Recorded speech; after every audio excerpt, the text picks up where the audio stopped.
Eu tenho na minha mão aqui um relatório escrito pela Agência Internacional de Energia, intitulado Potenciar as Transições Energéticas Urbanas, Smart Cities and Smart Grids, que foi apresentado na reunião do G7 pelos ministros do Clima. Conclusão do relatório. Atualmente, as cidades são responsáveis por 70% das emissões de gases de efeito estufa e 75% do consumo global de energia. Ou as vacas do mundo inteiro estão morando nas cidades, ou dado que Vossa Excelência me trouxe aqui, é uma mentira deslavada. Culpar a proteína animal pelo desastre climático é uma piada, assim, levado ao nível da loucura. Porto Alegre está imerso numa fumaça. Nariz trancado, olhos ardendo, garganta sofrendo. Bem-vindo. Essa é a China todo dia. Eu sei do que eu estou falando, porque eu fui 10 vezes à China. Eu ia 2 vezes por ano à China. Eu nunca vi o sol na China, porque essa é a realidade da China todos os dias, não nas queimadas. Em qualquer momento do dia, 365 dias por ano. 1/3 de toda a poluição do planeta vem da China, aliada desses caras aqui, que vêm dizer que protege o clima. Isso é uma piada. E aí eles culpam Bolsonaro pelos problemas climáticos. Outra piada. Nunca assumem a responsabilidade de nada. Destroem tudo. Tudo. Destroem clima, destroem economia, destroem a liberdade e vem aqui falar de Bolsonaro. A piada. Todo dia é isso. Um bando de irresponsáveis que não tem hombridade de assumir a responsabilidade pelo que fazem. Bolsonaro. Eu nunca vou me esquecer o apelido que deram para Bolsonaro. Essas queimadas deste ano bateram o recorde. São a maior da história. Você sabe qual era o recorde anterior? Lula em 2010. Você sabe qual era o recorde antes de 2010? Lula em 2007. Todo mundo é culpado, menos a incompetência desse bando de incompetentes. São incompetentes, irresponsáveis e covardes. Nunca assumem a responsabilidade de nada. Esta é a esquerda em qualquer lugar do mundo. E eles acham que eles vão vir com esse papinho aqui, mentindo o número, e vão ficar assim, ilesos. Isso não vai acontecer. Número mentiroso. O senhor vegano aí, o senhor não está salvando o planeta.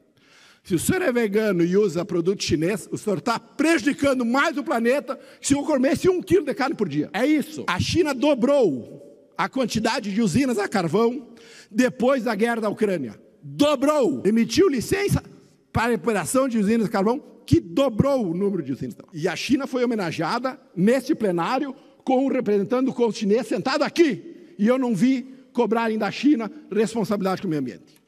E eles querem que os brasileiros e os pecuaristas e o pequeno agricultor paguem a conta dos aliados dele mundo afora. São capachos da ditadura chinesa. Capachos. Só existem para legitimar ditaduras. É só para isso que a esquerda serve, é isso que eles defendem e não adianta, e é assim que são. Liberdade.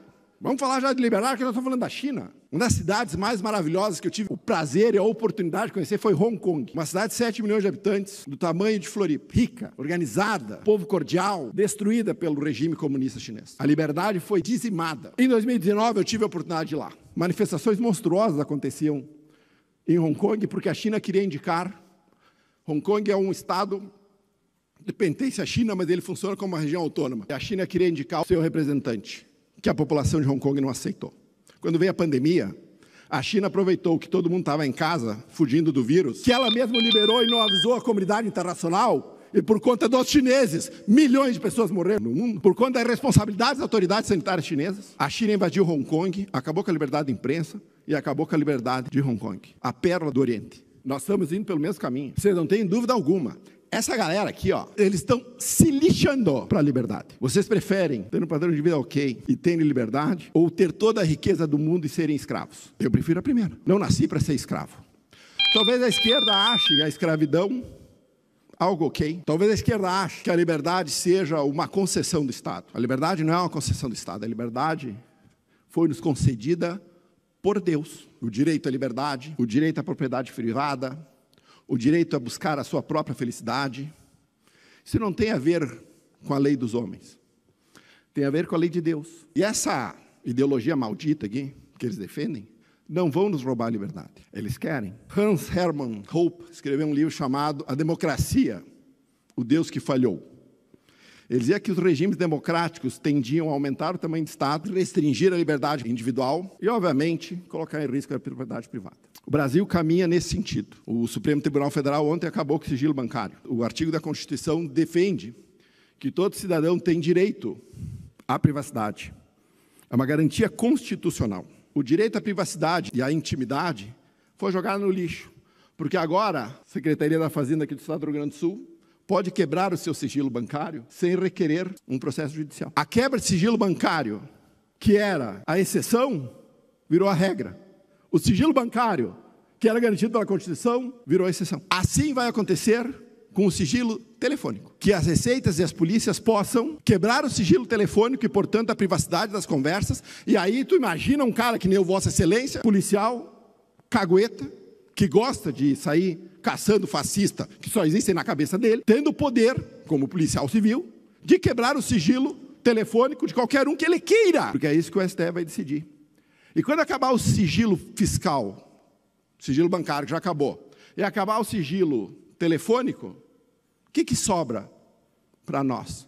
Sobra a forma moderna de escravidão. Trabalhar 5 meses para o Estado, de graça, para receber nada em troca. Essa é a versão moderna da escravidão.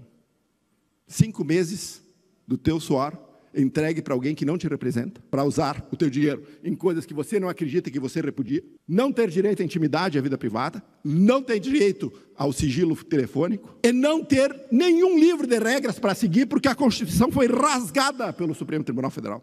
Foi jogada no lixo. A Constituição Federal virou uma peça de ficção. Nenhuma das garantias de liberdade colocadas naquele livreto estão hoje valendo no Brasil. Você pode ser preso sem o devido processo legal, você pode cumprir pena sem ter sido condenado. O juiz, ele pode ser instrutor do processo, ele pode ser o investigador, ele pode ser a vítima, ele pode ser tudo. E esse é o Brasil que nós temos. O Brasil onde a liberdade caminha para seu fim. Mas não pensem que nós vamos perder a liberdade sem brigar. Não com violência, porque a violência é um instrumento que a esquerda usou mundo afora. A violência é um instrumento revolucionário que a esquerda sempre quis contra aqueles que eles discordassem. Por isso que onde a esquerda fez a revolução, a primeira coisa que ela fazia era botar a gente no paredão e matar quem discordasse. É assim na China, é assim na Coreia do Norte, foi assim em Cuba, será assim no Brasil se nós deixar esses caras continuarem a avançar. Mas eles não vão avançar sem resistência. Então, quando ele chama de terrorista os presos de 8 de janeiro, que não cometeram nenhum crime, ele simplesmente faz aquilo que a esquerda defende o tempo inteiro: persiga seus opositores. Depois eles vêm com o papinho em rede social, dizendo que ele não concorda com o que está acontecendo na Venezuela. Mentira! O sonho da esquerda é que no Brasil se repita o que está acontecendo na Venezuela, é que nós possamos prender toda a oposição. Isso é uma coisa que a humanidade, que é belo, que é lindo na humanidade, é que eu tenho um pensamento diferente do teu, tenho um pensamento diferente do teu, e a diversidade de pensamento na democracia faz com que todos nós cresçamos. Essa galera aqui, ó, esse bando de autoritário, quer criar a sociedade de pensamento único e homogêneo. Se não pensa como eu, paredão, ou prisão, ou fuga. Como que eu vou fazer isso? Não faz diferença porque não há mais sigilo. E eu posso te perseguir da maneira que eu quero. O sistema estava representado em Brasília no 7 de setembro. O sistema estava representado pelo presidente Lula, o governo. Estava representado pelo ministro Barroso, presidente do STF. E estava representado pelo Pacheco, presidente do Congresso. Todos eles riram das manifestações em São Paulo, porque também é representativo. O sistema ri do povo. Esse sistema podre, que não representa a população brasileira, esse sistema que entrega o Brasil, ou leva o Brasil para um caminho sem liberdade, sem prosperidade, ri da cara do povo, porque eles são prósperos. Eles se adonaram da máquina do Estado, eles se adonaram do poder repressor do Estado, para dizimar as liberdades e perseguir quem discorda. E esses caras vêm querer exaltar a virtude aqui nessa tribuna, como se fossem paladinos da democracia, quando a única coisa que defendem é a ditadura mundo afora. Isso não vai acontecer. Nós temos que derrubar esse sistema. Temos que redesenhar o sistema. O sistema foi feito e foi projetado para não aceitar mudanças. Toda tentativa de mudança no sistema, o sistema reage e enterra aquele que tenta. Foi assim com o Bolsonaro. Mas a população brasileira já está cansada disso. Ela já está cansada de não ser representada no Congresso Nacional. Ela já está cansada de não ser representada por esse bando incompetente que assumiu o governo federal. E ela está cansada de ver suas liberdades caçadas por homens que não foram eleitos. Então o sistema tem que ser redesenhado. E nós vamos fazê-lo, usando as instituições. Alguns dizem que é maluquice, alguns dizem que é loucura. Olavo de Carvalho dizia que você não poderia usar as instituições para defender a democracia, quando as instituições eram um problema, o que estavam acabando com a democracia. Mas esse é o nosso modelo. Essa é a nossa, uma luta pacífica e uma revolução pacífica. Não a violenta que eles defendem. Pacífica. E nós vamos fazê-lo. E nós vamos fazê-lo a partir da eleição municipal agora, dando uma derrota retumbante para a esquerda nas eleições municipais. Depois nós vamos ganhar o Senado, nós vamos ganhar a presidência da República e nós vamos redesenhar esse sistema. Esse sistema não nos representa, não serve, nós não queremos mais. Nós vamos redefinir tudo. Porque este Brasil deu errado e ele não nos serve mais. Liberdade de expressão. Você conhece maior liberdade do que você dizer o que pensa, sem censura e sem limitação? Os homens que hoje ocupam as cadeiras do STF, principalmente o último indicado pelo presidente, odeiam a liberdade de expressão porque pessoas medíocres não gostam de pessoas que têm livre pensamento. É isto. O homem só é verdadeiramente livre quando ele diz exatamente o que pensa sem amar. A liberdade de expressão em qualquer sociedade, ou nas sociedades ocidentais, está sendo atacada fortemente. No Oriente ela não existe. Não existe na China, não existe na Rússia. Quando nós defendemos aqui a liberdade de expressão, quando nós defendemos o devido processo legal, quando nós defendemos a anistia completa para os presos do Rio de Janeiro, que não cometeram nenhum crime, nós também defendemos a liberdade. Porque quando a lei é posta de lado e todas as decisões judiciais são feitas por juízes à margem da lei, ao seu livre-arbítrio, deixando a população sem um livro de regras para seguir, neste momento, só o medo impera.